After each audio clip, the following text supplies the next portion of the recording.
Teleradio კომპანია Georgian Times-ი წარმოგიდგენთ. საქართველოს ისტორიის გაკვეთილები. საქართველოს ისტორიაში მე-20 საუკუნის დასაწყისი დიდი პოლიტიკური ძვრებით აღინიშნა, რის გამოც კიდევ უფრო მეტი ქართველის სამშობლოდან შორს უცხოეთის ცის ქვეშ მოექცა. და რა გასაკვირია, რომ მათი ნიჭიც სხვა სახელმწიფომ გამოიყენა. ისტორიისთვის კარგადაა ცნობილი, რომ მრავალი ჩვენი თანამემამულე და მათი ნიჭი სამწუხაროდ რუსეთისა და საბჭოთა კავშირის იმპერიებმა შთანთქა. თუმცა მათთან ერთად არიან ისეთებიც, რომლებმაც თავდაუზოგავი შრომის, ნიჭისა და გამბედაობის ხარჯზე მსოფლიო მნიშვნელობის საქმე გააკეთეს. დღეს ჩვენ ერთ-ერთ მათგანზე შევჯერდებით. გიორგი ბალანჩივაძე, ცნობილი როგორც ჯორჯ ბალანჩინი, რომელიც მთელს მსოფლიოში აღიარებულია თანამედროვეობის უდიდეს ქორეოგრაფად. მისი ღვაწლი ამერიკული კლასიკური ბალეტის ჩამოყალიბებასა და განვითარებაში ფასდაუდებელია.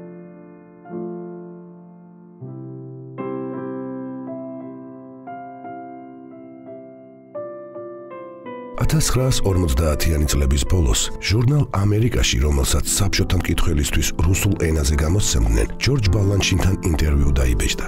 ინტერვიუ თბილისში ბალანჩინის ძმამ წაიკითხა. სწორედ ასე გაიგეს საბჭოთა საქართველოში, რომ ქართველმა ქორეოგრაფმა ამერიკაში უდიდეს წარმატებას მიაღწია. აქამდე ამ იზოლირებულ სახელმწიფოში მის შესახებ არაფერი იცოდნენ. გიორგი 1904 წლის 22 იანვარს პეტერბურგში დაიბადა. ქართული საოპერო მუსიკის ფუძემდებლის მელიტონ ბალანჩივაძის ოჯახში.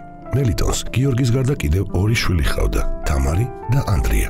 ანდრია შემდგომში ასევე ცნობილი კომპოზიტორი, საქართველოსა და საბჭოთა კავშირის სახალხო არტისტი გახდა. ოჯახის წევრები გიორგის სამხედრო კარიერას უწინასწარმეტყველებდნენ.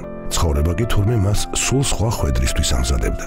შვილებს შორის თამარი უფროსი იყო, რომელიც ბალეტზე უნდათ მieყვანათ. ამიტომ, როგორც კი პეტერბურგის მარიის საბალეტო სასწავლებელმა მოსწავლეთა მიღება გამოაცხადა, ბედის საცდელად გაეშურა. თამარსთან დედა და პატარა გიორგი ახლდა. იმ დღეს ისე მოხდა, რომ სასწავლებელში სწორედ გიორგი მიიღეს და არა მისი და. ამ დროს რუსეთში პოლიტიკური მდგომარეობა სულ უფრო უარესდებოდა. მთელი ქვეყანა რევოლუციის ქარცეცხლში გაეხვა, რის გამოც 1918 წლის დასაწყისში მთელი ოჯახი საქართველოში გაემგზავრა. პეტერბურგში მხოლოდ გიორგიმ მოისურვა დარჩენა, იქამდე სანამ სასწავლებელს დაასრულებდა. თუმცა მას სამშობლოში დაბრუნება არ ეწერა. ბოლშევიკურმა ხელისუფლებამ ახლად შექმნილ სახელმწიფოში ტოტალური რეჟიმი დაამყარა. მომავალმა დიდმა ქორეოგრაფმა ბალეტის პარალელურად სწავლა კონსერვატორიაში გააგრძელა. თავი რომ ერჩინა, საღამოობით კაფე ბარებსა და კინოდარბაზებში ფორტეპიანოს უკრავდა. 1923 წლიდან გიორგი ბალანჩივაძე პეტროგრადის ახალგაზრდა ბალეტს ჩაუდგა სათავეში, რომელშიც რუსული ბალეტის გამოჩენილი მოღვაწეები შედიოდნენ.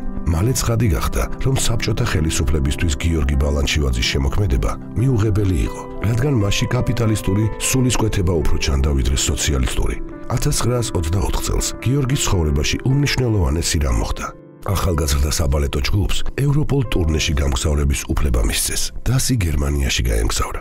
გიორგიმ საბჭოთა კავშირის კარი კარგახნით გამოიხურა და მიუხედავად მრავალი მუქარის შემცვლელი წერილებისა, უკან 38 წლის მანძილზე აღარ დაბრუნებულა. გერმანიიდან გიორგი პარიზში გადავიდა. სწორედ აქ მიიღო ხელოვანმა ბალანჩინის ფსევდონიმი. სულ 1 წლის ჩასული იყო პარიზში. დიაგილევის რუსული ბალეტის მთავარი ქორეოგრაფი რომ გახდა.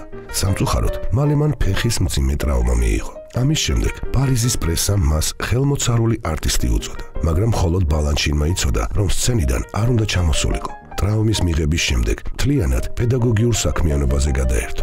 ევროპაში ყოფნისას მან 9 დიდი ბალეტი და რამდენიმე ცალკეული ნომერი დადგა. 29 წლის ასაკში იგი საკუთარი ამერიკის აღმსაჩენად უკვე აღმოჩენილ ამერიკაში მიდის. შტატებში მიწვევის შემდეგ ნიუ-იორკში ლინკოლნ კირსტეინის წინადადებით იგი ამერიკული ბალეტის სკოლას აარსებს. ეს არის ის ნიადაგი, რომელზეც შემდგომში ნიუ-იორკ სიტი ბელეტი აღმოცენდება. სწორედ აქედან იწყება ჯორჯ ბალანჩინის თავბრუდამხვევი ამერიკული ვოიაჟის ისტორია. 1924 წელს 30 წლის ბალანჩინიმ ამერიკიდან ევროპას სრულიად ახალი ხელოვნება შესთავაზა. ეს იყო საეტაპო დადგმა ჩაიკოვსკის სერენადა, რომლითაც ბალეტის ყველა სტერეოტიპი დაამსხვრია. მისი შემოქმედება საერთოდ არ გავდა მე-19 საუკუნის ბალეტს. აქ ბალეტი არ იყოფოდა მუსიკად და ცეკვად. მუსიკა არ იყო ცეკვის აკომპანიმენტი ან ფონი, ეს იყო ერთი მთლიანობა, როგორც სამყარო. მუსიკა ქაოსის მომწისრიგებელ ძალად გარდაქმნა.